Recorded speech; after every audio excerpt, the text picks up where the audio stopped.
What's going on, y'all? So, after Deontay Wilder's knockout victory over Robert Helenius, his first round knockout victory over Robert Helenius last night, I see a lot of naysayers, a lot of doubters.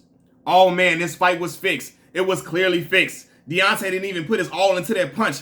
How did dude fall like that? How did he fall like that? Deontay didn't even put all of, he was moving back when he punched. That wasn't even a punch. He landed super flush. Oh my God, it was fixed. It's made up. It was just a fixed fight for Deontay to get his confidence back. It was just a fixed fight for him to just look good, so on and so forth. Hold on, y'all. I don't think y'all understand.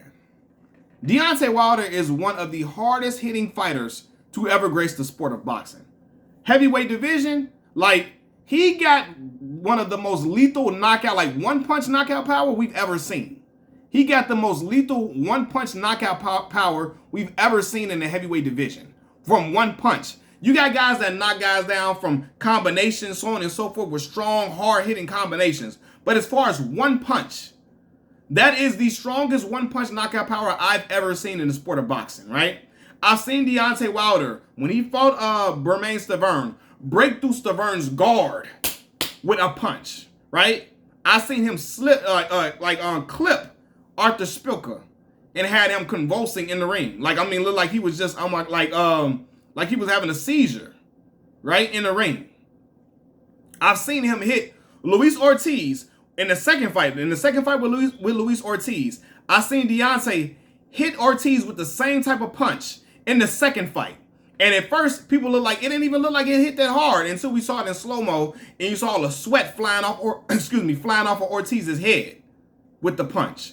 It was a short punch, a short right hand that dropped Ortiz in that second fight. They had him laid out and stretched out.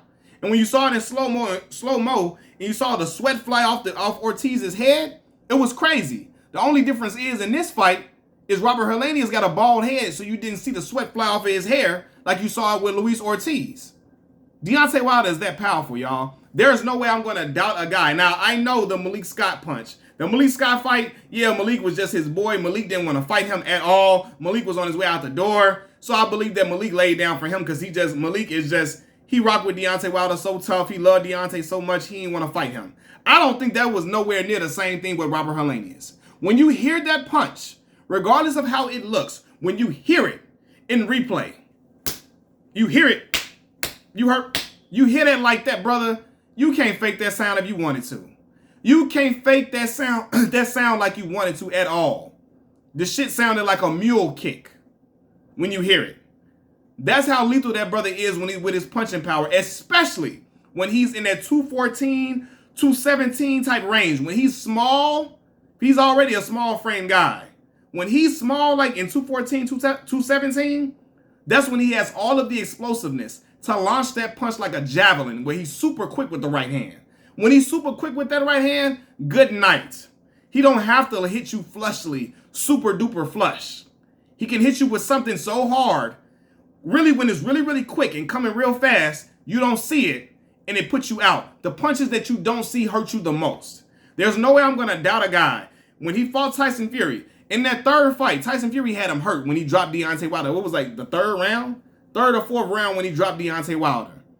And Deontay still dropped Tyson Fury twice after being hurt himself, right? In the first fight with Tyson Fury, I saw Deontay Wilder hit Tyson Fury on the side of the head, like right here. One of these type of shots, right here. And it didn't seem like it was like a big old, like Deontay didn't put a whole bunch of force, a whole bunch of power. He didn't put his all into that shot, the first knock, not the second knockdown in the 12th round. It was another knockdown Deontay Wilder landed. It was like the 9th round, 8th round, something like that, where Deontay landed a knockdown. And it was something short, but Tyson buckled and fell, right? There's no way I'm going to doubt that. When you see a punch that's short like that in the first fight, it was like the first knockdown Deontay Wilder scored. When you see a short punch like that, buckle a guy and make him go down to his feet, it's something real. Tyson Fury was just an otherworldly type of fighter who's made up of a different type of tenacity, a different type of ilk, who has a different type of defense, who has a different type of chin, who can get up from that. Most guys can't. Furthermore, I think some of the pop comes off of Deontay's punches when he's punching up against a guy who's taller than him. So I don't think he has the same force when he's punching up as he's punching down. But not to take anything away from Tyson Fury just got a hell of a beard, a hell of a chin, where he can get up from that and he can stay resilient. Most guys going to sleep off the shit that Deontay landed on Robert Helenius last night. The same type of punch he hit on Luis Ortiz the second fight, most dudes going to sleep off of that. Because some of them, like, they're not that big in the first place, and Deontay's punching down against them where he's putting more force than what you think. The brother, the way he generates power is unreal. The man hit like he got dumbbells in his gloves. He hit like he got dumbbells in his gloves. Like, for real. That right hand is one of the most lethal punches in boxing history. It's one of the most lethal punches we've seen in boxing history. You can dispute it with your mama all you want to, right? In the first fight with Luis Ortiz, I saw Deontay Wilder get hurt by Luis Ortiz several times in that first fight. And Deontay landed an unorthodox punch that most guys would feel like, oh my God, how can he generate that much power off a punch like that? And it hurt the hell out of Luis Ortiz before he finished Luis Ortiz with an uppercut. Because he hurt Luis Ortiz earlier in that fight in like the 5th round in the first fight. Then he dropped him 2 more times. He dropped Ortiz a total of 3 times in that first fight. And it was all like the first punch, it was something quick, but it hurt Ortiz. Like, Deontay's able to generate that type of power, especially when he's slim and trim, and he can launch it like a javelin. It hits, it's a different type of punch. It lands effective. It could be short. It could graze you. It don't have to be flush, and that shit can hit your temple and hurt the hell out of you. It can hit you square on the nose and not even on the chin. It can hit you square on the nose, and this shit hurts. I'm not doubting a brother that can punch like that. I'm not doubting a brother that dropped a dude like I just saw with Dominic Brazil. I can't doubt that. Tyson Fury ain't a guy who gonna lay down and take a L. And Tyson Fury got dropped after he already hurt Deontay Wilder in the 3rd fight. In that first fight, Tyson Fury got dropped with a shot to the side of the head. And I don't want to hear that, oh, Tyson Fury was coming off the couch. That's why he got dropped. No, because he got up from that last punch in the 12th round. He got up from that one after having his eyes rolled back to his head. He got up eventually from that, right? So he felt that shit. Tyson Fury ain't laying down taking no L's, and he ain't fixing a fight. He ain't taking no dive at all. And you seen how it hurt that man. Luis Ortiz ain't taking no dive, especially in that first fight where he wanted to be the first Cuban champion, the first Cuban heavyweight champion. He got hurt with that shit, man. Unorthodox as ever. Bermane Stiverne didn't want to lose that title. He didn't want to lose again. He wanted to get that mug back. Deontay broke through his guard with a punch, right? Come on, man. I can't doubt what I saw him do to Arthur Spilka. What I saw him do to what's the other boy name, man? I gotta look up the dude name. What's the dude name that he dropped? Let me see. I gotta look up Deontay Wilder record now, cause I gotta find dude's name. What is the dude name that he knocked out? They had him. I know it was a Spilka knockout, but it was another one. Let me look at his record so I can tell y'all who I'm talking about. Johan Duhaupas. The Johan Duhaupas punch in the 11th round. That shit right there, like, again, it was short, quick, and it had that boy seizuring. I don't think it was Arthur. Was it Arthur Spilka that was seizuring? Or Johan Duhaupas? It might have been Duhaupas having that seizure in the ring like he was shaking on the ground, right? I seen him hurt Eric Molina. I seen him hurt what's the boy? Chris Areola. With that shit, man, the brother got a dynamite punch that you cannot teach. And if he touches you with it, it most of the time, it's over with. It's over with, especially when you're shorter than him and you're not an elite guy who's elusive.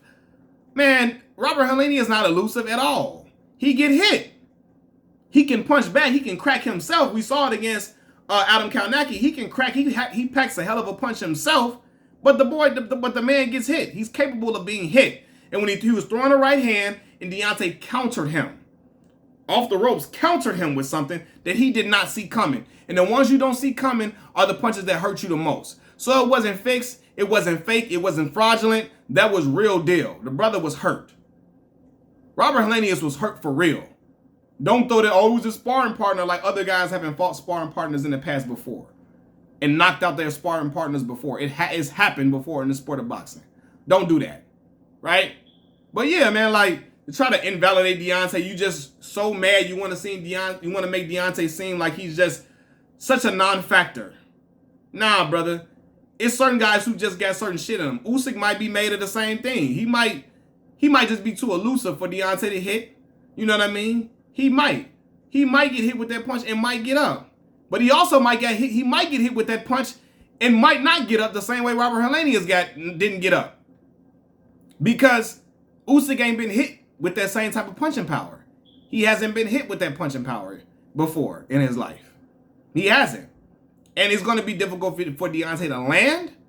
But he very well may land at some point during that fight because Tyson Fury got some of the best head movement I've seen in the heavyweight division. And he still got hit from it. He still wasn't able to dodge it. Now he got up, but he still got dropped from it for real and got hurt. He got hurt before from it. So he got a different type of mental fortitude to keep him pushing forward and keeping him.